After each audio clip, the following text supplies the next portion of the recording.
Welcome into the CHGO Blackhawks Postgame Podcast, presented by DraftKings Sportsbook, America's top-rated sportsbook. Download the app and use promo code CHGO when you sign up. Hawks win 2-1 in Nashville. Lukas Reichel and Joey Anderson are your goal scorers. We're going to break it all down. Thanks for joining us here on YouTube. Smash that like button for us. Make sure you subscribe to the YouTube page. If you're listening to the podcast, hit that subscribe or that follow button for us as well. And if you got some time, 15, 20 seconds, leave us a 5-star review on Apple Podcasts or Spotify. We would greatly appreciate that. Jay Zawoski, Greg Boyson, Mario Tirabassi, we are all here. And, we've been through a lot of these. And, just checking the temperature before we got the show started. I'm sensing some pre-frustration from you guys about the tank panic. I'm welcoming it tonight. Panic away. There's nothing more I can say to make you feel better. All I know is that my beard feels very safe right now. If you are rooting for the tank, this is a tough one to watch, and it's the first thing that John Buccigross said after the game when the postgame started. Jesus, Joey, take it easy. He goes, "That's a bad win for the Hawks if you're a Hawks fan." Yeah, thanks, John. We At least he didn't say chicken parm. Just as we can't come on here every night and talk about, don't worry about the tank, whatever. We can't keep saying, well, don't worry about these wins. They're gonna stop winning eventually. They're playing well, and that's kind of the thing. It's not like they're fluking into wins or they're things are just crazy happening. They are earning victories. And I think it's fun to watch because these guys are the ultimate underdogs. But if you're rooting for the tank, which I know a lot of people are, the way they're playing has to be a concern for you. Yeah, if you are throwing all your eggs into the basket that is labeled Connor Bedard, you are ripping your hair out at this game. And look, if you want to be mad at Luke Richardson for doing a hell of a coaching job, if you want to be mad at the players for going out there and trying to win games, what they're paid to do is play well and win hockey games. If you want to be mad at them for doing that, go for it. Just don't yell at me in my DMs and in our mentions. Yeah, we're not doing it. I'm at the point where I'm just like, we've literally said everything we can to talk people off the ledge. I'm no longer blocking the ledge. If you want to go off it, fine. This team is doing what they're supposed to as a hockey team, and Kyle Davidson and this management team did everything they were supposed to put out the worst team possible. So at some point, the wires were supposed to, connect point A to point B, and they haven't connected yet. And I don't know if they're going to.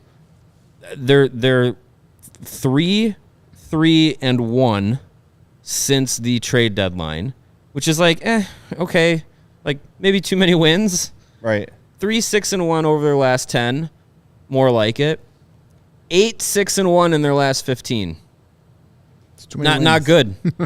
That's not good. So, look, if you want to, be super mad, be worried. If you want to tweet me pictures of Will Smith, the hockey player, that's fine. I'd rather see Will Smith, the entertainer and slapper, and Major League relief pitcher. Yeah, that's just former Brewer, Will Smith. I'm honestly, we're at game 68. I think I'm out of words. I'm out of words for this team. Here's the thing: you said you said if all your eggs are in the Connor Bedard basket, it's not good for. Well, we know whose basket or whose eggs aren't all in the Connor Bedard basket. It's Kyle Davidson. It's the Blackhawks front office. True. Yes, we want Connor Bedard. Everybody does, and it still may happen. Most of the people who are complaining about the losses or the wins are the same people who tell us, well, just because you have the worst record, it doesn't guarantee you Connor Bedard anyway. So people are going to complain. People are going to be angstful no matter what happens. So it is what it is. I'm not going to sit here after every win and do this anymore. Yeah. I hope they pick freaking 11th now. Let's not go that far. Because it doesn't matter. Libor Dvorsky, come on down. People are going to overreact no matter what, and I'm tired of paying attention to it and acknowledging it. So, yes, the Blackhawks, here's something, no matter where you want the Blackhawks to pick in the draft, and we all want them to get number 1. And if it doesn't happen, you have the 5th-rated prospect pool in the NHL before this draft. And it's about to get better. And you've got, 6 picks in the first 2 rounds this year? Mm-hmm. It's going to be fine. Yeah. The tank isn't, the rebuild is not ruined if you don't get number 1. And you have your coach. That's exactly where I was going. We have identified our coach. Mm-hmm. Because if Luke Richardson can get this god-awful roster, and look at this roster on paper, it's supposed to lose. But Luke Richardson has them playing way above their talent. And if he could do this with an AHL roster, that's what he has right now, essentially. Outside of 4 or 5 players, most of this roster would be playing in the AHL if they were on 25 other teams. If he's getting them to play like this, imagine what he's going to do in 2-3 seasons when all this young talent starts to show up. Yeah. The chat is just delightful. We got half the chat just jumping off the cliff. We got Lebowski5 saying Richardson may be the best coach in the NHL. It is just absolute chaos in the Hawks universe now. We got a bunch of super chats to get to, so let's get to them quick before I forget, because I'm old and forgetful, and some good ones. Foreign Empire says, here's $1 so I can say Patrick Kane resigns. Okay. That was $2. Thank you for that. $2, Oh, he's got credit then. Let's remember that. There you go. We got a $5 super chat from Chris P, or as I call him, Crispy. He says, you can't be mad about this team. Luke Richardson has done an amazing job getting this locker room to battle together. I'm all here for it. Thank you, Chris. New face, by the way. I haven't seen Chris in the chat before, unless it's just a new picture. It could be a new picture. And a $10 super chat from Steven, who says, does the play of this group convince Bettman to, quote, arrange the Hawks get the 2nd overall draft pick? Sure. Sure. Why not? I don't know what that means, but okay. I'll take it. I'll take anything fantastic. Well, that's the thing. And I think they're going to win more games this year, whatever. And I think the conversation starts to become they could still get Connor Bedard. But you guys are right. The Blackhawks rebuild is not hinged on Connor Bedard. It would be nice. It would accelerate things. But it's not, even if it's Michkov, even if it's Carlson, even if it's Will Smith or someone down the line a little bit, the rebuild is still fully intact and moving in the right direction.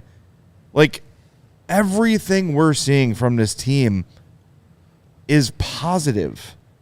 Everything. Yeah. And no, unless you are a live and die with the tank person. But let's look at what Kyle Davidson has done. You trade Patrick Kane.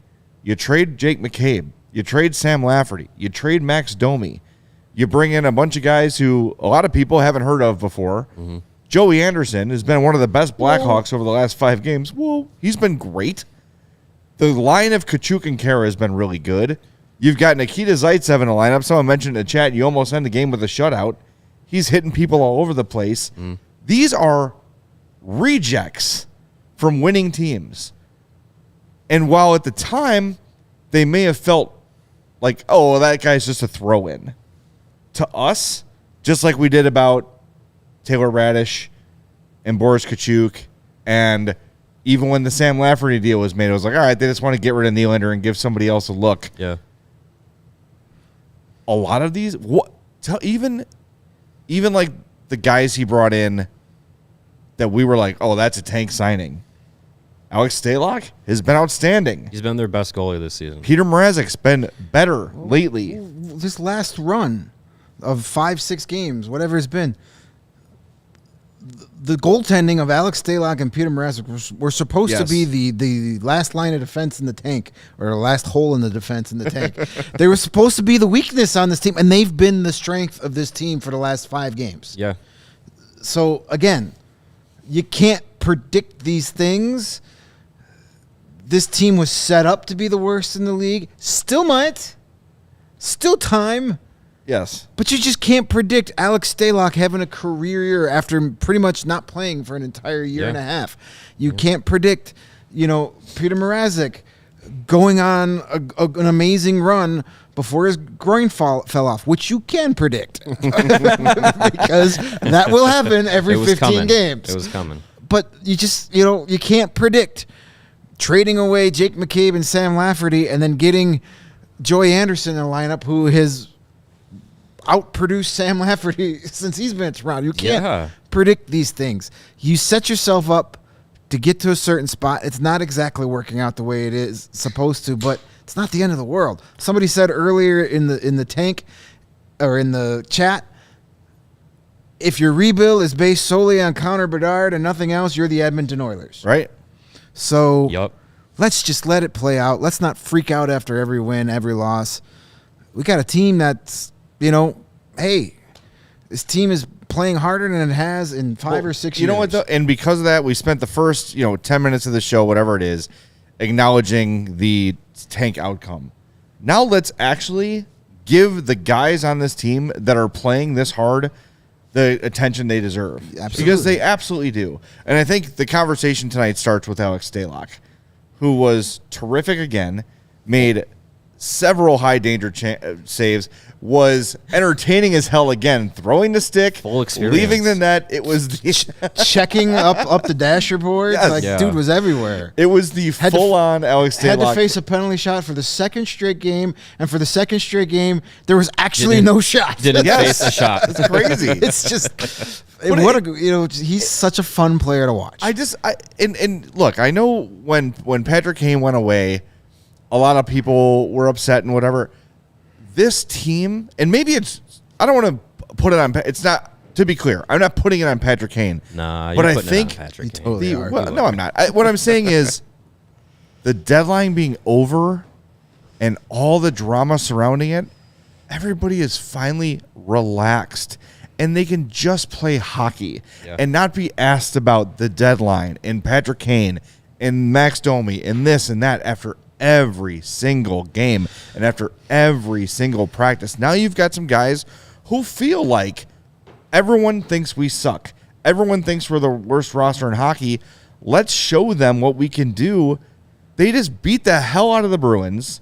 They just beat Nashville. They're playing very, very well. You went over the numbers, and I do think part of this is like a new set of leaders now has the ability to step up and be vocal. And you're seeing guys like Stalock, guys like Dickinson, guys like Tenorti taking a different role. And I'm not saying that their leadership is different or better, but I think when you have a group of misfits, like the island of misfit toys, you know what I mean?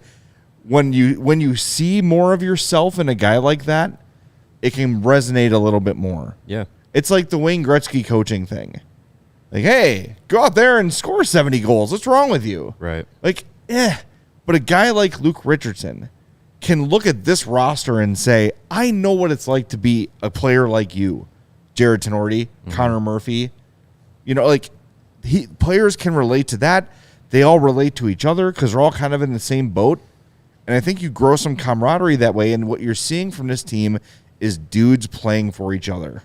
Yeah. And that is meaningful and it matters. They're bonded in their misfittery. Right. And you know what? I think to the point of not having the quote unquote star players in the locker room, it also translates on the ice. Like they're playing a different way, and the puck doesn't need to have a magnet in it towards the sticks of Patrick Kane and Jonathan Taves and Max Domi. Like it can be distributed differently. It can be moved differently. They're playing a simple style of hockey, which is becoming effective because you have all these guys that none of them are superstars, super flashy. Like Lukas Reichel probably has like the best raw skill set on this team. Yeah. And he's not being asked to be like, hey, go be Patrick Kane Jr. out there. Like he's out there playing his own style of game within the system, which is simple, which allows that style to flourish. And I think when you have that simplicity with these players, a lot of whom are now just gelling together, it can be effective when guys stay within that system, and you don't have to deviate too far from it. And Reichel had a really another solid effort. He gets rewarded with a fluky goal that ends up being the winner. But you start to see those plays out of him. That's another guy who stood out tonight was Reichel. Yeah. The stretch pass to Athanasiou was a backhander from the opposite blue line and hit him, basically in stride for a breakaway attempt. It didn't convert because it was Andres Athanasiou, but he got a shot off at least. The setup was great, and it's a small play that he's out there able to make and has the confidence to make. So it's all of that piecing together is why this team continues to have these performances, because it's guys that are not checked out, and it's guys that are all in the same boat for the majority of the roster, where they're playing for an opportunity, either here next year or elsewhere. And yeah, I think there's a lot that can be said to the bond that creates in the locker room and how it translates on the ice. Again, if you're hoping for the tank, you don't care about that. Right. But I think which is fine. Yeah. Fan how you want. But that can be traced back to, the coaching staff and Luke Richardson. And look, I saw Ben Pope put out a poll on Twitter, I think it was earlier today, because of a divide in the fan base. Would you rather have had Colleton this whole time? Oh God. And basically lock in the best odds for Bedard, or would you be picking 4th or 5th, but you have Richardson? And it was split down the middle. Come on. And I just want to say that if this team had Colleton all of last season and this season, one, you don't guarantee the opportunity that Luke Richardson is still around. Yep. And two, you have zero foundation for when Connor Bedard would get here. And you become, like you said, the Edmonton Oilers, trying to figure everything out when your generational superstar is here, which is a very tough thing to do. And if you go out and you have the best odds in the draft lottery, you get the first overall pick, you get Connor Bedard, then you hike Colleton out of here because you don't. If you're a smart person, you wouldn't have wanted him anywhere near Bedard. Oh God, for his development. Then you're starting Bedard with like no foundation of a rebuild, right? And you're literally putting everything on his back. And then you have Connor McDavid. Now, great in Edmonton, great. He's done amazingly individually. They have a good team now, but it's 7-8 years into his career that now it's like, you know what, they can contend for a cup. And with Bedard, you want him going into a situation where a foundation is there. And sure, if you have Richardson, you get the 4th pick, you don't get Bedard, that's fine. That can be fine. Because if you check off more than one box, like, yeah, Connor Bedard, huge box to check.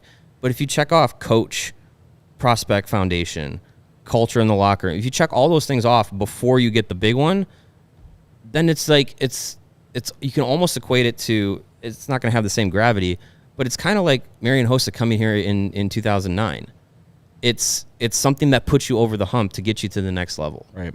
And I think if you have those small check boxes done, when that big one can get here, then it just puts you to a whole nother level. That's how you accelerate a rebuild. And I don't know. I just think having those check boxes checked off, if you're not going to have the big one done, you got to have those little ones. Otherwise you're stuck. Let's even like the Colleton thing is like, that's absurdity. And I know why Ben, not a criticism of Ben, but it was so bad. It was so bad that you couldn't there's no way you could justify it. No, yeah. But let's say that Kyle Davidson did what we kind of were like, why not? Derek King. Yeah. Okay. Maybe Derek King has his team a little bit worse than Luke Richardson does. Because let's face it, they're still pretty bad. So maybe 3 fewer wins, which would maybe have them at the top or second in the tank standings, okay? But you don't know, right? You're still probably not sure what you have in Derek King. You don't know what you've gotten. Because the roster still the NHL roster is still a big question mark. Yeah. Like, for the most part. The prospects are filling in nicely. You can project 3-4 years down the road, but in terms of this year, next year, maybe the next year after that, you're not so sure. But to know you've got the dude leading it makes such a difference. And we talk about Connor Bedard's arrival potentially accelerating the rebuild. How about having a coach that knows what the F he's doing accelerating the rebuild? That's a factor, too.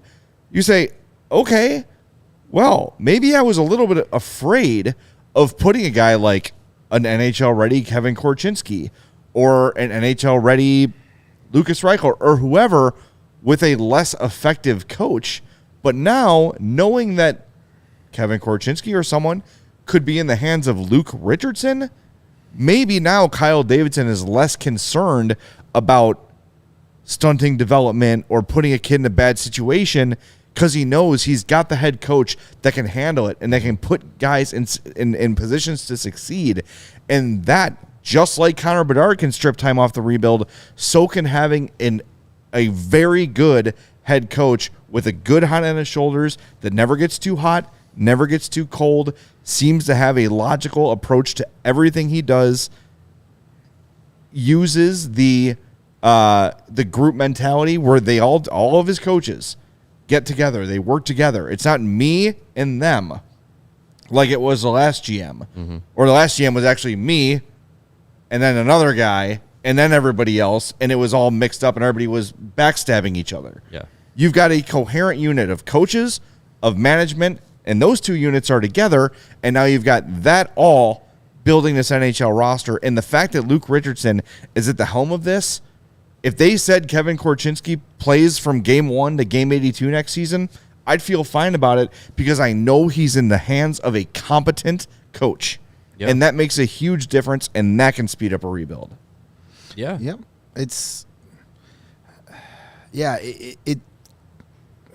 The Luke Richardson effect and the development and the building of the prospect pools, that all coincides together, regardless if it's Connor Bedard or if it's Adam Fantilli or Leo Carlson or any of these guys.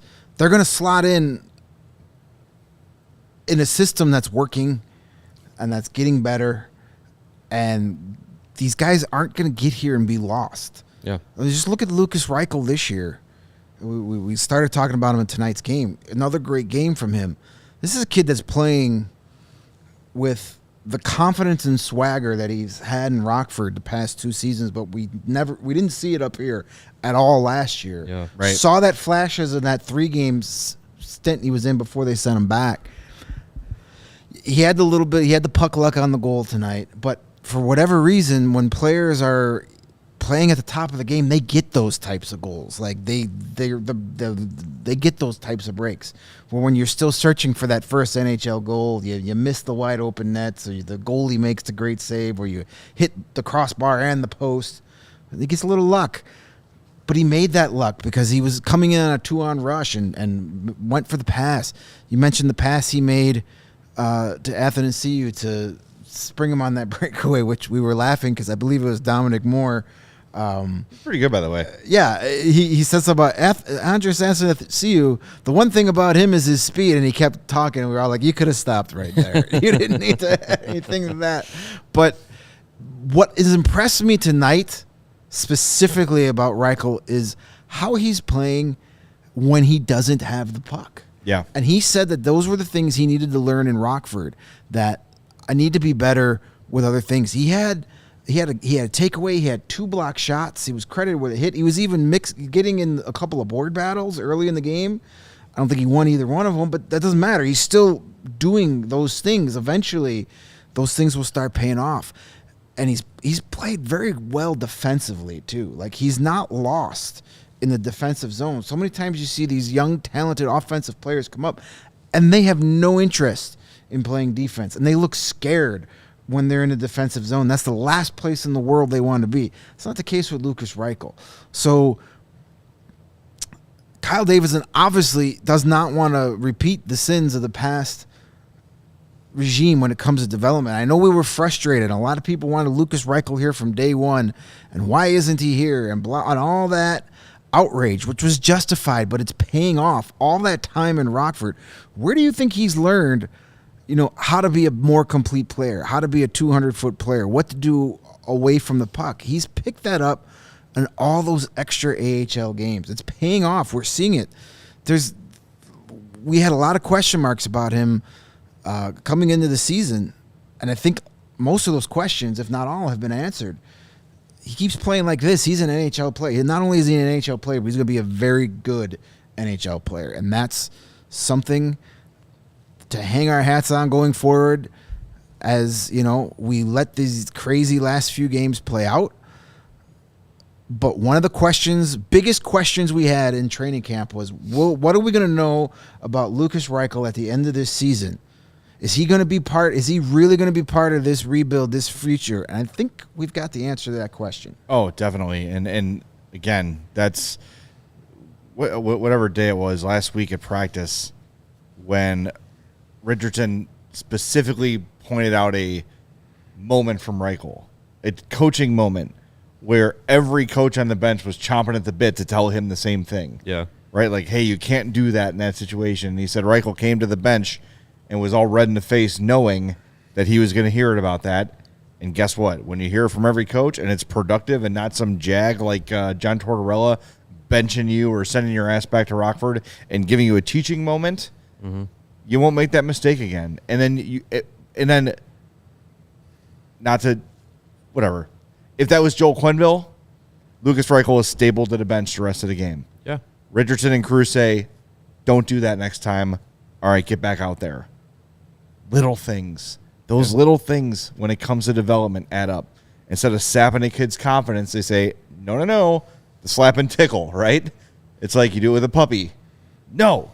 Okay, now sit. Here's a treat, right? I got some practice with that lately. That's what it is. And as you develop these kids, it can't just be punishment and fear. It's got to be a constructive development. We are way behind on a break. Mario's going to tell you about game time. I'm going to tell you where to play some wagers, and then we're going to get to our 4 stars of the game and our king of the game and get back to this game that the Hawks won 2-1 over the Predators. Yeah. Game time. It is the hottest new ticketing site that is making it easier than ever to score the best deals on tickets to sporting events, concerts, and shows. Anything you'd ever want to see, Game Time has tickets for you at an affordable price. You ever dreamed of sitting in a seat you never thought you could, like the 50-yard line or courtside or right behind home plate? Well, it's possible with the Game Time app. The biggest last-minute price drops can be found on the seats you thought you never could buy. You're not going to find a better deal this year on Blackhawks tickets, and there are 6 more home games before the end of this season. So get your tickets while they last. Get your last final chances to see Boris Tkachuk and Joey Anderson this season. Use Game Time. You're going to get the best seats in the house at the best prices. Created by the fans for the fans, and they guarantee the low price. So if you find the same tickets on a different site for a lower price, you can bring it to Game Time, and they will match that price. That is how much they care about making sure that you get the best deal through them. If you love CHGO, you're going to love Game Time. The best way to support us is by buying your tickets through the link in the description. When you do that, you're going to be joining over 15 million people who have downloaded the Game Time app and are scoring the best seats to all of your favorite events. Yes, and reminder that DraftKings Sportsbook is the official sports betting partner of CHGO and All City. You had a big thing going tonight. You almost hit it, too. I almost did. I took a long shot tonight. I did a 3-leg parlay. Blackhawks to lead after the first period. Check. A Joey Anderson goal. Check. And a Kiefer Sherwood goal. Pudwack. Who had come in with goals in his last 2. Yeah. Had Kiefer Sherwood, whoever the hell he is, lived up to his end of the bargain, I would have won a 5,500 plus 5,500. Wow. Like, I bet $2 on it. I would have won $112 on my $2. I was That's one awesome. Kiefer Sherwood goal away. So yeah. When Roman Yossi scored, Greg goes, that wasn't Kiefer Sherwood. That's it. That's the fun of those same game parlays. NBA fan, they've got the no sweat NBA same game parlays. Major League Baseball starts in 2 weeks? Opening day is 2 weeks from today. Pretty soon. Wow. That's crazy and awesome at the same time. So get those preseason wagers in, home run leaders, Cy Young winners, division winners, all those sort of things. You can even start placing your NFL futures, too. I saw some people jumping in on the Jets yesterday to win the AFC when Aaron Rodgers signed up. If you're making that bet, just send that money directly to me. I'll put better use to it. We're trying to sell the app. You can place that bet, and you can place bet better bets on my app with your money than you betting on Aaron Rodgers. And the safest bet in town, the Bears to win the Super Bowl. Bears. My friends, jump on the DraftKings Sportsbook app, download it now, and sign up with the code CHGO. New customers can bet $5 and get $200 in bonus bets instantly. Ooh, my voice cracked. I was very excited about that. Only at DraftKings Sportsbook, an official sports betting partner of the NBA with code CHGO. Minimum age and eligibility restrictions apply. See the show notes for details. And speaking of DraftKings, it is time for our DraftKings King of the Game. And it is, among the many candidates, Alex Stalock, who stopped 35 of 36 Nashville shots. That is a .972 save percentage. He made 35 saves and faced a penalty shot in the third consecutive game. That is crazy. I just saw Ben Pope say that. Yeah. Dylan Larkin, David Pastrnak, and Matt Duchene. I forgot about the Dylan Larkin. Stopped all three of them. Dylan Larkin, did he get a shot off? I think he actually got a shot. He did get a shot off. Congratulations, So 1 out of Dylan 3 Larkin. actual shots made it to him, but still 100% in the book. All right, let's get to our 4 stars of the game as well.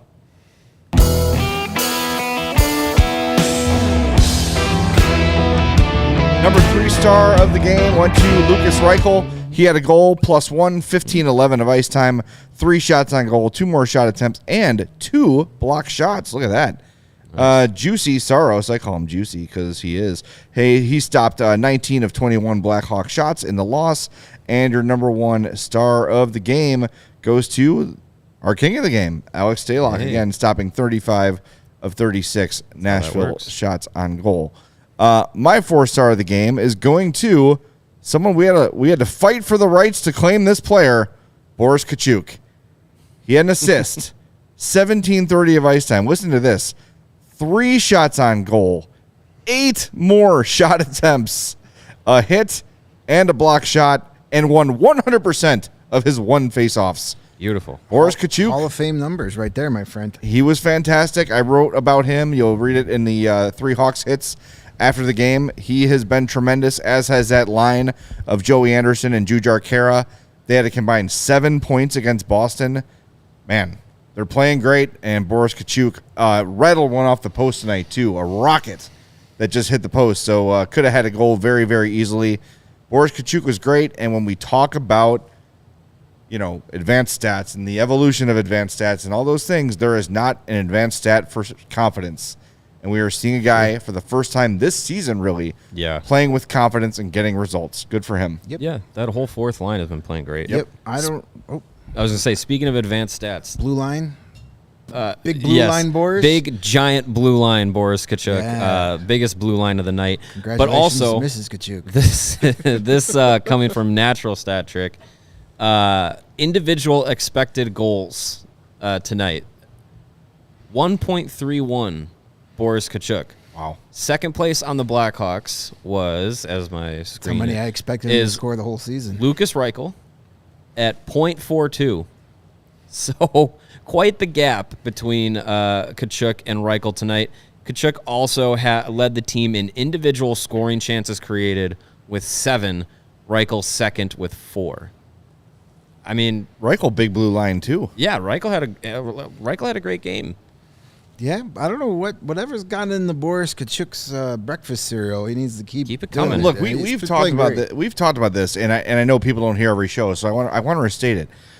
We have been in practices where they're just skating around, firing at the empty net, warming up, and we've seen him whiff. We've seen him miss wide open nets, and he will just look up to the sky like, what the hell is wrong with me? That guy's body language was terrible for a long stretch of the season. Yeah. And again, I think we're all sort of programmed to forget these guys are human. I'm happy for him. I'm happy that he's finding success and, and experiencing some happiness. at the end of the year. So next year, maybe he starts feeling better instead of having an offseason where he's down on himself, feeling like crap. He's like, all right, at least I finished strong. Now I can come into the next season with a fresh approach and feeling good about things instead of bad. I'm really happy for the guy. Yep, good for him. It's good to see him finishing on a strong note. I'm going to give my 4-star to one of his line mates on that very effective fourth line, best fourth line in the league, my friends. Becoming a regular to this segment, Joey Anderson scored a goal, his second goal in as many nights. He's now got 5 points in his 10 games with the Blackhawks, 3 goals, a pair of assists to go along with his goal tonight. He had 2 shots on goal, 6 total shot attempts, 2 takeaways, and a hit. Another one of these guys that from, the cloth of Taylor Radish, Sam Lafferty, guys that weren't getting chances where they're at. No way Joey Anderson was going to get this type of opportunity in Toronto with that stacked Maple Leafs roster. He comes here, and he's been super effective. And I've got a little bit of pop culture stuff that I learned last night. We do the Blossom Whoa sound effect when we talk about Joey Anderson. Yes. I learned last night that Joey Lawrence's little brother, Matthew Lawrence, or just a younger brother, is dating Chili from TLC. All right. How about that? Way to go, Matthew Lawrence. Good for him. And she's like 10 years older than him, too. All right. So, yeah. Interesting. Hey, though, that's the weird pop culture stuff that gets stuck in my head, and I just have to spit it out. He still looks good. There you go. Hey, Rosanda Thomas. good for him.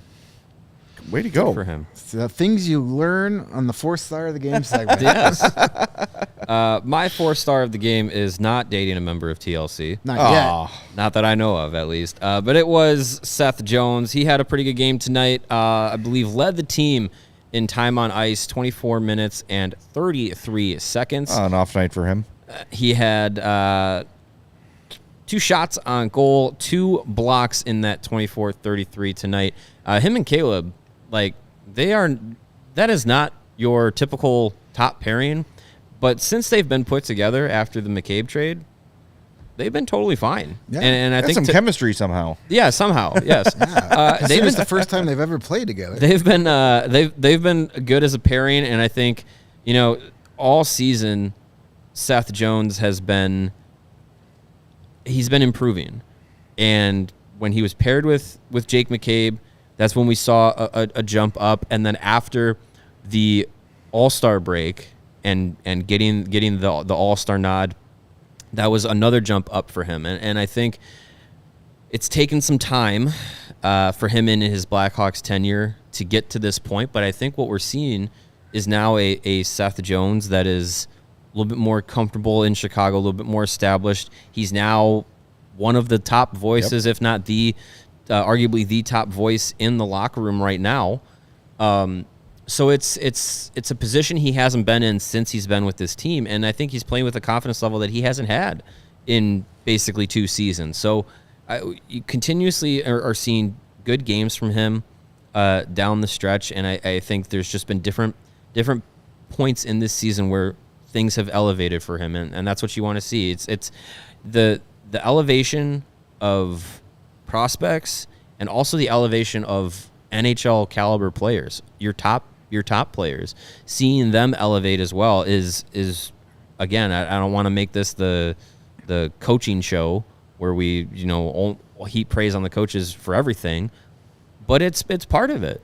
Getting a guy like Seth Jones to feel like he's improving and be able to get to that point, part of it is the coaching. Part of it is the change in system, the simplicity, and putting guys in the right position to succeed. Putting a guy like McCabe with Jones, so where he doesn't have to be do everything, power play, penalty kill, 200-foot all the time, 30 minutes a night. He can go and have a little bit more freedom offensively because he has a guy defensively that's gonna work with him, and then also putting him with Seth, Seth and Caleb together. Yeah. Like, obviously they know how to play together with each other, and it's worked. I think with Caleb and the improvement we're seeing from him, we could still debate if he's a part of the long-term rebuild or not. I think he's played well enough to possibly come back again next year. Agree. I think the biggest difference in him that we're seeing last year was up and down. This year was kind of up and down at the beginning, but it's been a steady progression, and now it's kind of leveled off to like, okay, we're seeing more consistency from him. A lot of that has to do with the fact for the first time in his NHL career, he's got a coaching staff that trusts him and lets him just go out there and make his mistakes, learn from his mistakes, hopefully not repeat them as often as he was earlier this season in his career. Goes a long way for these guys, and it's good to see. And a lot of that has to do with Luke Richardson really haven't had much of a choice but to trust Caleb Jones this year. Right. Yeah. There wasn't help coming. They weren't going to let any of the young guys in Rockford really come up and play much significant time unless they had to. So he's taken advantage of it. I know Caleb Jones was the scapegoat for a lot of the things going wrong with the Hawks early in the year, and I never really thought that was fair.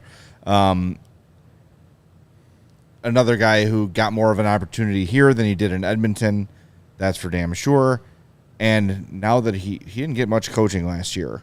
Even when Derek King took over, he said, remember he told us, he walked into like a dumpster fire, and everybody was broken and everything was screwed, and basically the mindset was get these guys to the finish line. Let's get the season over with, and let's start fresh in the offseason.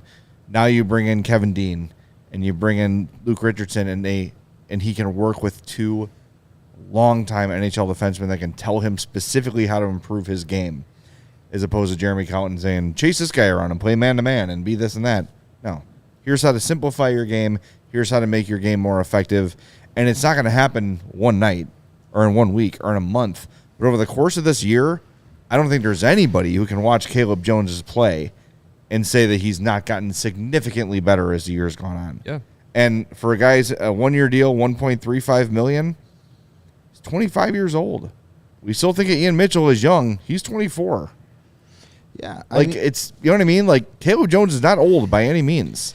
I guess it's going to depend on how Kyle Davidson wants to handle the defense, because you do have young guys that need to start playing. Your Isaac Phillips, your Alex Vlasic, who is spending the entire year in Rockford. Yeah. There hasn't even been a sniff of him coming up here this year. Which I think is odd, but we can get to another day. But he's not been very offensive in Rockford, but he's leads the team as a plus 11 as a rookie defenseman in the AHL. I mean, plus minus is a kind of stat. Though. It's a team stat more than an individual, but to be a rookie defenseman and to lead your entire team on plus minus, that just shows you that you're doing your job. Yeah, plus minus as a defenseman, I think, carries a little bit more weight. A little bit, yeah. We looked at Jake McCabe, who was like the only positive Hawk at all. Right. Yeah. And like that tracks with what we're watching. Right. Yeah, I think with Caleb, people are going to say, well, you're taking away playing time from one of these young kids. And you may or may not be wrong. A guy like Jared Tenorti is another guy that Luke Richardson loves Jared Tenorti. Yeah. I mean, he's wearing the freaking A on his jersey. So, the way he talks about Tenorti after games and after practices, I think Luke Richardson sees a lot of himself in Jared Tenorti. Absolutely. And so it's going to, they're going to have to make some decisions on how they want to build that roster for next year. We've talked many times that it's not going to be a roster built to necessarily compete, be competitive, but not compete. So we'll see what happens. But if they bring back Caleb Jones for another year, I don't have a problem with it right now. He's earned it. Yeah, and if someone calls up and earns a job, then you got people you can trade. Right. Yeah. And you get some more assets. It's fine. Why money's not a concern. He's here with his brother. Why the hell not? And seems like a good dude too. Yeah.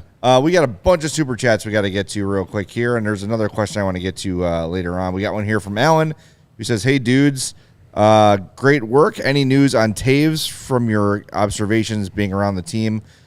He is around. He's been around. He's been at the games. It feels like the other day Luke Richardson kind of put the stop sign on him potentially returning soon. He hasn't skated yet, and Luke Richardson kind of said he's working out on his own off the ice, but he's not ready to skate yet. And they was asked, well, when does he need to start skating to see if he's actually going to play? And it's kind of like, probably soon. So it's not sounding like anything's going to happen. I don't think he's going to get 1 day of practice and they'll throw him out there for that last game against Philly. No. I said it when this news came out that I think he's played his last game as a Blackhawk, maybe in the NHL, and I'm still leaning that way. Yeah, he's hanging around the team. We've seen him walking the halls after games. So he's around the UC, he's around the locker room, off ice workouts. I don't know. I think this is now the second time that these symptoms he's dealing with his chronic immune response syndrome and long COVID that he's dealing with. This is the second time it's pulled him off the ice for, let's call it, significant time. Yeah. For Taves standards, this is significant time. You missed the whole season. Right. He's now been out since the All-Star break? That's a month and a half. Yeah. Like, that's significant time. I don't know. I don't want to speculate about his health and about his mindset or anything like that. But just speaking personally, I would love to see him come back for more than just the final game of the season, because that means that his body has responded to be healthy enough to get back on the ice. Yeah. I just don't know if that's going to be a possibility. And honestly, if it is, I feel like if he's back for the final game of the season, it's just because he wants to be out there for the final game of the season, because it's likely his last game at the UC. Yeah, I would imagine, and that's going to feel really weird. Yeah, it's going to suck. Because if that's the situation, to me, without saying it, it's going to feel like he's only doing this to get into this game, and he might, I don't know, it might look very weird. It might be the most un-Jonathan Taves game that we've seen. I don't know. Again, it's a lot up in the air. It's his own health, and he has to listen to his body. But this is the second time that this has happened. There's 4 weeks left to the season. If he's not skating in another week or two, if he's not skating within the next 10 days, it's not happening. Yeah, it doesn't seem that way. And I just don't think it's happening. And I don't want just let's go back out there so you could take the opening face off and wave to the crowd and tip your hat at the end. That's just, I don't know. It doesn't strike me as something Taves would really want. I know, and it would seem like a kind of to me, that would be, if he rushes back for just that last game, it's because he knows it's his last game. Right. Yeah. To where if he says, you know what, I'm going to give it a shot and we'll see it. I'm going to take the full off season. We'll see where I stand next fall as I sign with the Winnipeg Jets. God. He has to. It's where he's from. It's his hometown. You're only Those are the allowed rules. to play for your hometown team. Yep. All right, we got some super chats to get to, and then we're going to do our tank standings and stuff. We got Chris P. again. Says, I've been here lurking. Keep up the great streams. Love it. Thank you, Chris. Grantinov, sorry, Grant, says, forget the tank. This is fun to watch. I'm all in on the wins. And another $5 from him says, I would take Luke Richardson over Bedard right now, given a choice. That's a different question. It's not Richardson and the 5th pick or Colleton and Bedard. It's, if you're saying Richardson or Bedard, I think you have to go with Bedard. Can I have them both? But hey, you could. In the real world, you might be able to. Screw that. I'm taking Luke. I'm going down with Luke. What? With a couple other chats I wanted to get to, Joey. If you want to search in there, type in BEDNAR, and that'll show up a result we're looking for. I mean, hold on. Yeah, so I didn't even know you could search. Yeah, BED. Wow. Yeah, we're learning on the NAR. fly. There you go, Wow. Adam's comment that says, is just a game-changing yeah. thing. Steven that can we teach you have. some Look stuff, at man. that. Come on. Adam says, is it just me, or is there a comparison between Richardson now and Jared Bednar with the 2016-17 Avs? Did we find the guy who can take us to the cup, or is this a Savard before Quenneville situation? It's not a Savard situation. No, Savard was a PR hire. It was a figurehead. It was John McDonough. How can we sell tickets hire? Yes. This is not that. Now, is Luke Richardson going to lead the Hawks to a Stanley Cup? I don't know the answer to that. But if you were to put him at the helm, of a Cup playoff team right now would you say, let's say you make him the head coach of the Maple Leafs. Does he advance? Does he help their chances of winning a Stanley Cup? Maybe. Doesn't hurt him, in my opinion. Yeah. That's for sure. Yep. Yeah. Kyle Davidson hired him to be the coach for when this team is ready to compete again. That was the goal. So he didn't want to hire a placeholder coach. He wanted to hire the coach that is the guy that is behind the bench at the other side of this rebuild. And through 75% of year one, I think he's found it. Yep. And it's going to change. Yeah. Not putting him in the Hall of Fame just yet. The other thing to search is Calder, Calder. Calder Cup. Kyle There you Calder. go. This is from Lebowski. He says, I had this dreadful thought while watching this game. Reichel and Kurashev are the most talented players on this roster. What if they are just this team's version of Arneson, Bell, and Calder? So I was actually thinking about that with Taylor Radish today because someone has to score. Yeah. There's going to be goals scored. Someone has to put them in a net. And I think that was kind of the case with Arneson, Bell, and Calder. Now, two of those guys had some off-ice problems that hurt their career. Brian Kyle Suter's favorite Calder. guy. Yeah, Kyle Calder went on and played some decent hockey afterwards. So I think Arneson and Bell were their own worst enemies, but they had talent. They certainly had talent. So I don't think that they should just be written off as like a punchline to the bad years. They were the best players on bad teams, but they were a good team. On a winning team, that's a third line. That's a really good third line. By the way, very, very appropriate day for Lebowski to bring up the Arneson Bell Calder line. Today is Tyler Arneson's birthday. Hey. Happy birthday. Celebrating his Wyatt Kaiser birthday. 44. 44. We are both, me and him are the same age, born in 1979, 11 days apart. Nice. Good old number 39. There you go. Yes, stay out of legends. Yeah, exactly. And stay out of Stanley's. Everybody. Brian Sutter's favorite player. Yeah. Yeah, I think there's, and if memory serves me correctly, this was back when I was in high school, to make you guys feel old. That era of the Blackhawks, it was right before the ascension of going up towards the Cup era, but it was still kind of rudderless. Oh, It was 100%. It was Nashville, right? It was not even that good. Yeah. This was the Bill Wirtz, Bob Holford. Right. This is the Alpo Suhonen era. No, it was awful. This was complete. It was Like there are people listening to this that will never understand what it was like. Honestly, before Bill Wirtz died, I know it sounds terrible, but things changed overnight when Bill Wirtz died. the Arneson Bell Calder line was supposed to be the best line on that team.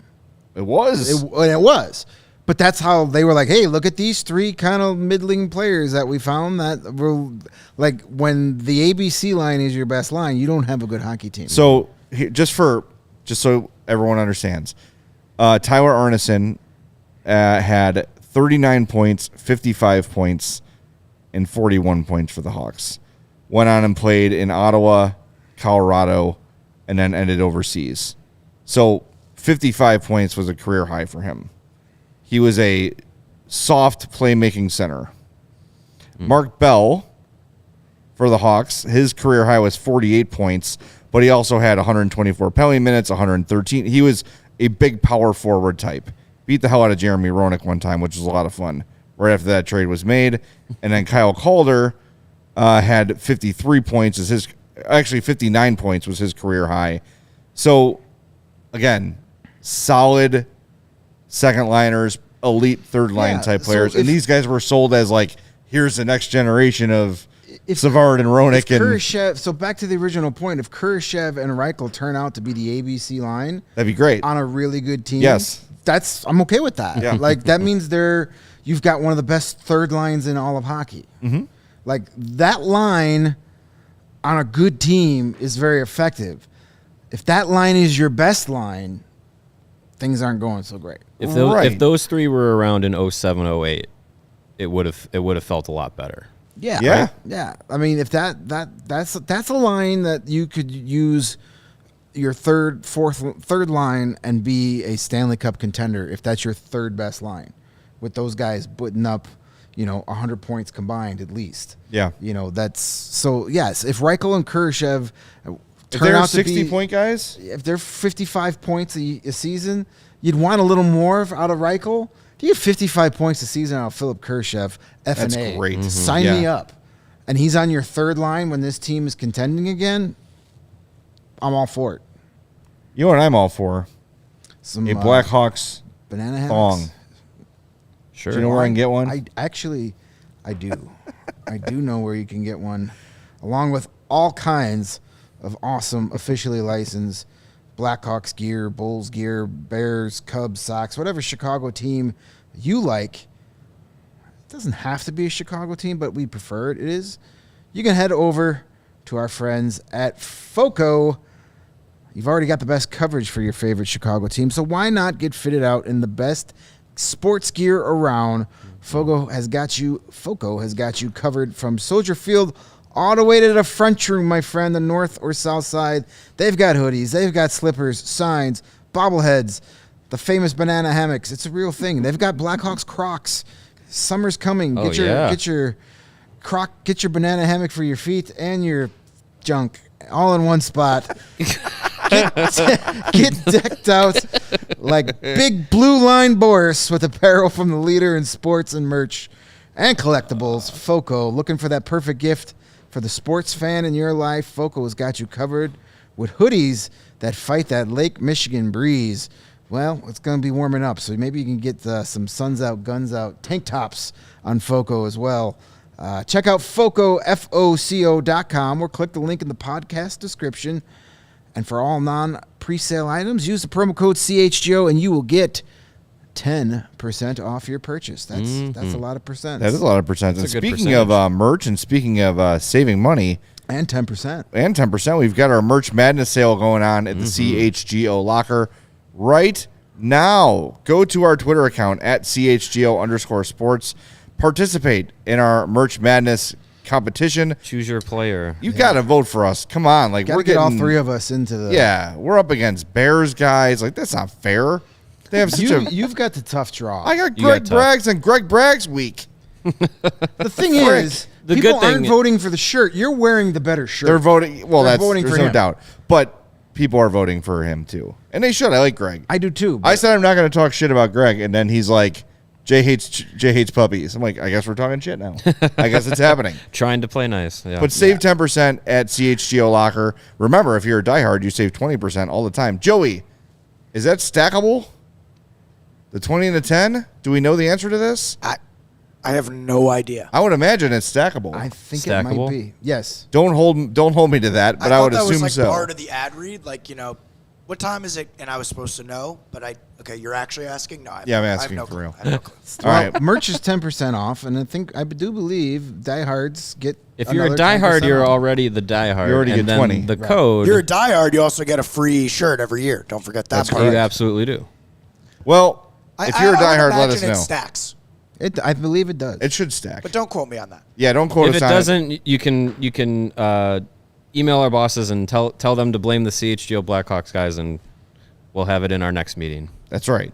Yes. Look forward to that. That sounds good. And head over to Twitter, CHGO Sports, and vote for all of us. Yeah, come on. On our matchups. Give us some Jay votes. needs the help. He's got a tough draw. We need to get him to beat Greg Braggs. I really do. I gotta check. That guy needs to get knocked down a peg or two. We need to Knock down a brick. Knock him Yeah, down a brick. Knock him down a brick. Knock him down a brick by brick. All right. I gotta see. New guy around gotta- here gets all the attention. I got a tough draw You're against doing all right. against the goat. You're doing all right. I'm doing all right against Well, Sean goat lead. Anderson. You're winning. My friend I just want to take some time to appreciate all of our fighter Yes. stances This- and how Vinny Duber is the least intimidating person in this office. And how do you have a battle of the mustaches I know, in the first right? round? I don't know who put these first round pairings together. That's a tough But draw. hats off to our wonderful social media guru Casey for putting these videos together. Yeah. Joey, were you part of this production on that at all? No, I think this was Casey, and I think Lawrence played a It big looks part great. of this. And probably. you'll great, and you'll yeah. recognize the voice. You got to listen. You got to actually Yeah, if you play the listen videos. carefully. It is. It sounded so good. I was like, is that Kevin Kaduk? Are they running his voice through Nope. some No, sort but of? it's someone who looks like Kevin. I thought it was. Tell him Kevin who it is. Very cool. It is. I'm gonna.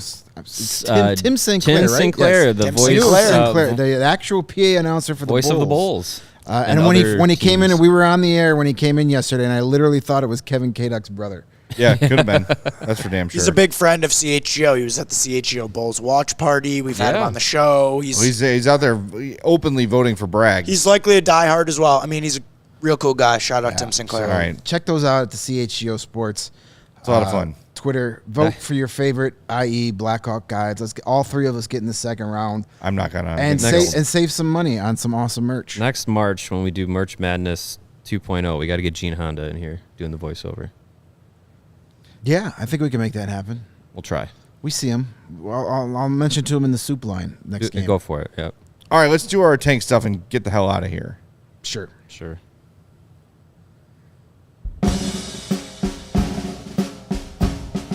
Some updated scores from the tank games tonight. Yeah.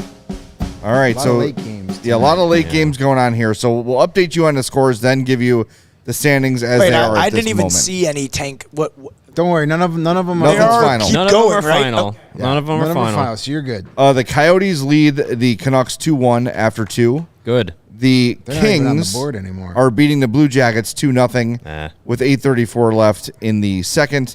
Sharks and Kraken are scoreless midway through the second.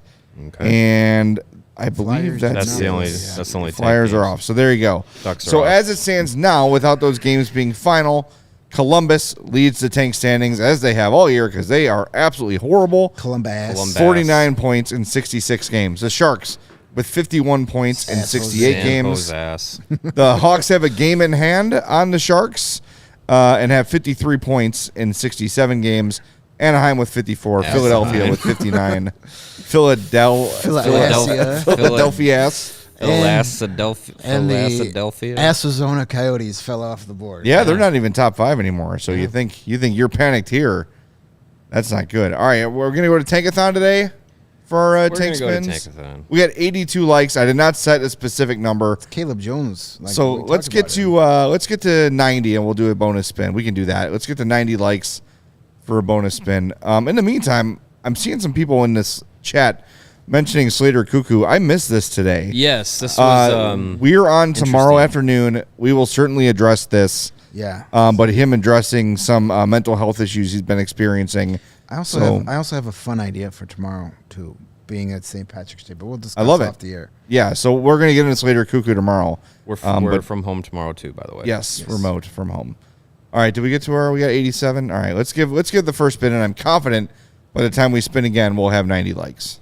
We're up to 88. That one is Pretty sure I somehow screwed up the tank standing. Sorry. How do you just hit the... I don't know. I think I added 2 to the games, maybe not to the points. I'm all over That's the all place. right. I'm an Math is idiot. hard, man. Blackhawks it's are tough. at 54 points. I'm a graphics guy. 54 points. 54 points. Not a math guy. All What'd right, you we have- ready to do this? Wait, what'd you have on there? I think I had 53. Wait, It's it's all all right. right. You asked? That's fine. Just look at the screen now. That's That's fine. correct. That's the way it is. That All is right, here we go. correct. And that's not a good one. No, that's not good. All right, Arizona 4. gets the Hawks down to 5. Did we get to 90? It doesn't matter. I think We'll we do got one Let's more. do 90. one more. I As think long we as we got don't to land 90. on We're at Nice. 88, but there's usually like a slight delay, lag. Yeah, Hopefully- Joey's gonna like it. We'll when eventually when he's get to done, 90. too. We'll pay it forward. Here we go. All right, let's do it. Nothing changed. What Do it happened? again. Wait, no, It that broke. that wasn't. Literally nothing happened. Oh, good Lord. God. Oh, no. No, we don't want that. That's We don't not want that. I'm all right. I'm gonna go into my pocket and get a spin. Oh, we're at 90. It's here on my screen. All right, one more. All right, Come one more. on, come We can't end on. it. Hold on. For Yeah, those yeah, listening at home, by the way, the one that made me vomit was the Hawks finishing 6th. Here we go. With then Montreal and Vancouver winning. Yeah. All right, here we All right, go. come Last on. one. This is the feeling winner good. right here. Here we go. This is not feeling good. yeah. Good All right. Lord. Buffalo goes all the way to 3rd. Oof. All right. If you're well, listening to just the podcast, it was bad. Trust us. You did not Yeah, want to see it. that wasn't good. But hey, look, listen. If Go listen to the first 12 minutes. If anything, if anything has been learned from ProspectWatcher.com or Tankathon, it's that having the first overall pick doesn't guarantee you jack squat. Yes.